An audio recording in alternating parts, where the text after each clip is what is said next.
कहते हैं यमलोक वह स्थान है जहां आत्माएं अपने कर्मों का फल भुगतने जाती है।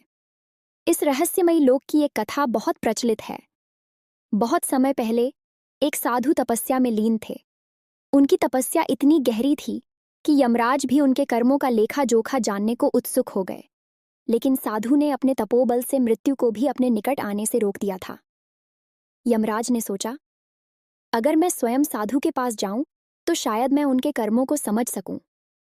यमराज एक साधारण वृद्ध का रूप लेकर साधु के पास पहुंचे। उन्होंने साधु से कहा, हे महात्मा, मैं एक राहगीर हूं और मार्ग भूल गया हूं।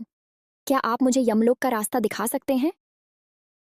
साधु ने मुस्कुराते हुए कहा, यमलोक का मार्ग केवल वही जान सकता है जिसने मृत्यु को प्राप्त किया हो। लेकिन मैंने मृत्यु को जीत लिया है।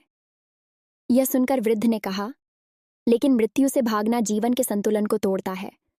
हर आत्मा को अपने कर्मों का हिसाब देना होता है। साधु इस सत्य को समझ गए और अपनी तपस्या छोड़कर स्वयं यमराज का स्वागत किया।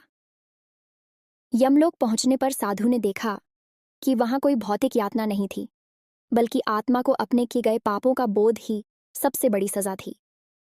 साधु ने यमराज से पूछा, क्या यह सत्य है कि यहां हर आत्मा को न्याय मिलता है? यमराज ने उत्तर दिया, यमलोक में केवल सत्य और न्याय का ही वास है। साधु ने अपने कर्मों को स्वीकार किया और आत्मा को मुक्ति की ओर अग्रसर किया। यह कहानी हमें सिखाती है कि मृत्यु से भागने के बजाय अपने कर्मों का सामना करना ही सच्चा साहस है।